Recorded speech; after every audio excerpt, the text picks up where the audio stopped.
The fire had long since been extinguished, but the smell of charred wood and something far more unsettling still lingered in the air. Nathan Cole stood at the edge of the scorched property, the yellow police tape fluttering in the faint morning breeze. The house, what was left of it, was a skeleton now, its walls blackened and collapsed. A tragedy, the reports called it. An accident caused by faulty wiring. But Nathan didn't buy it. It wasn't just the unnatural way the flames had consumed the house or the eerie absence of neighbors who claimed to have heard nothing. It was a feeling, an instinct deep in Nathan's gut that screamed this wasn't an accident. This was murder. The family that had lived here, Mark and Evelyn Harris and their 2 young daughters, had been found together in what used to be the living room. They were huddled close, as though they'd been trying to shield each other from the flames. Nathan had seen his fair share of tragedy in his years as a journalist, but something about this scene felt too deliberate, too cruel. Sometimes houses just burn, Cole, the fire marshal had told him, his voice heavy with indifference. You're chasing ghosts. But Nathan wasn't chasing ghosts. He was chasing answers. The investigation had stalled almost as soon as it began. No accelerants had been found. No signs of forced entry.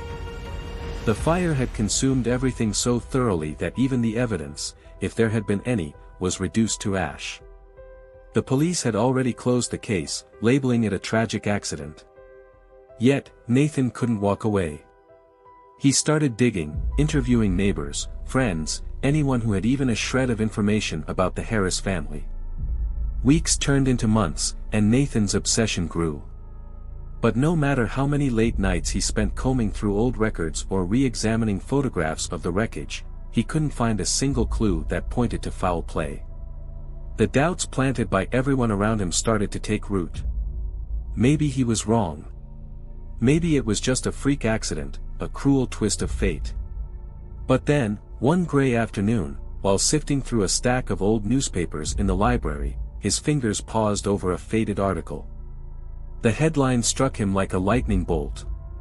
Family of 4 perishes in tragic fire, cause unknown.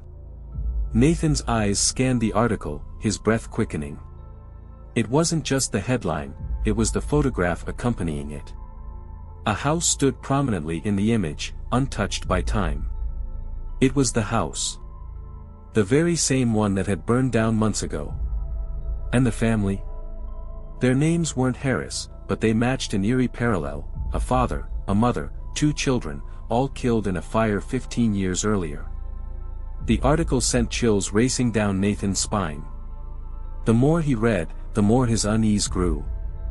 The fire had been labeled an accident back then too. The fire department had found no cause, no suspects, and no answers. Just like now. Nathan spent the next week consumed by the house's history. He pored over public records, fire department reports, and faded blueprints of the property. Each thread of research unraveled something darker, a pattern of inexplicable fires, stretching back decades. Every 15 years, the house burned, and every time, a family of 4 perished within its walls. Each case was ruled an accident, and each time the cause was inconclusive. It wasn't just horrifying, it was impossible. But Nathan wasn't one to shy away from impossible stories. He reached out to former tenants, anyone who had lived on the property and survived. Most refused to speak, brushing him off or slamming the door in his face. But one elderly man, Harold McCann, agreed to talk. Harold's family had rented the house over 30 years ago, but they'd left abruptly after just 3 months. We knew something was wrong with that place, Harold said, his voice trembling as he stared into his coffee cup. It wasn't ghosts or anything silly like that. It was, the house itself.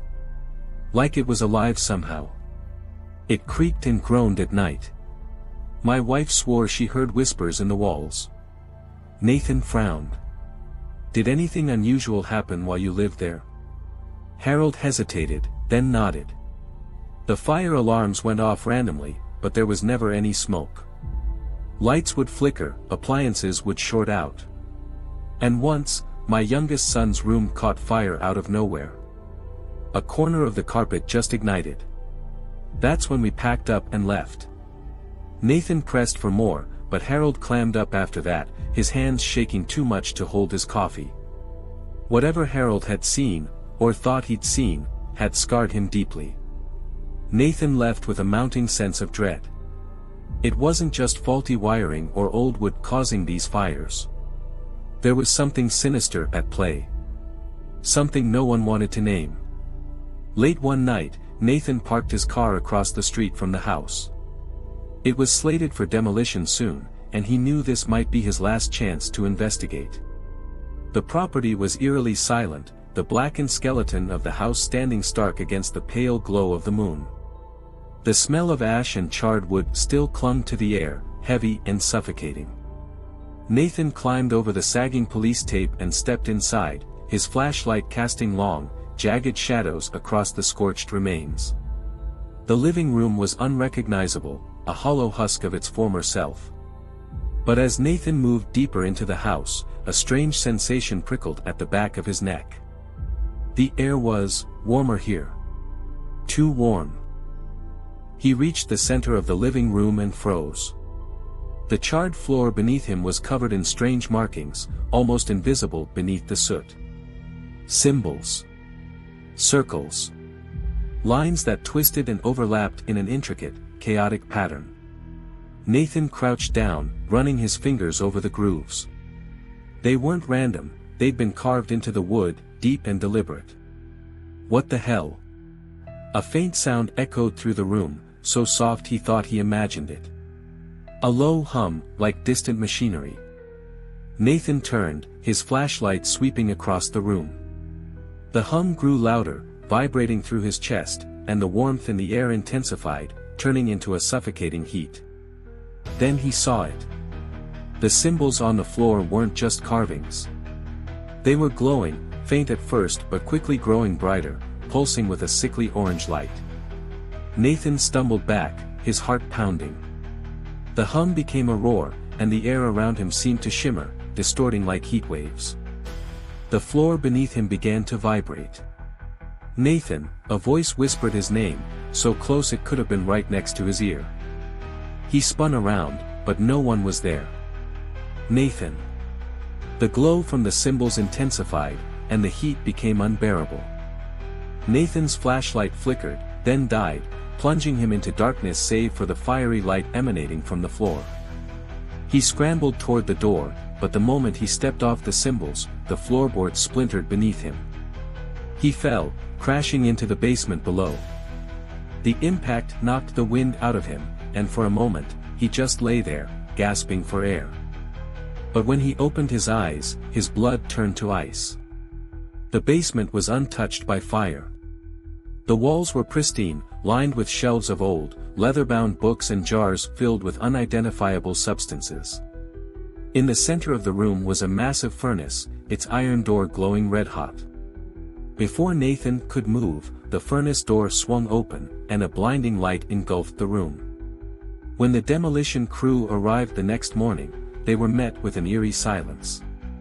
The house was gone, not demolished, but erased. The lot was completely barren, as though nothing had ever stood there. But as they began their inspection, one of the workers stumbled upon something. Nathan Cole's charred body lay curled in the fetal position, his arms clutching his chest as though he had been trying to shield himself from something unimaginable. His face was frozen in an expression of pure terror, his mouth open in a silent scream. The forensic team couldn't explain how Nathan's body had ended up there. There were no signs of a struggle, no evidence of foul play. His death was ruled as accidental, likely caused by trespassing on unstable ground, they said, though none of the workers could explain how the symbols had appeared. Nathan Cole had chased the truth to its end, but whatever secrets the house had held, died with him.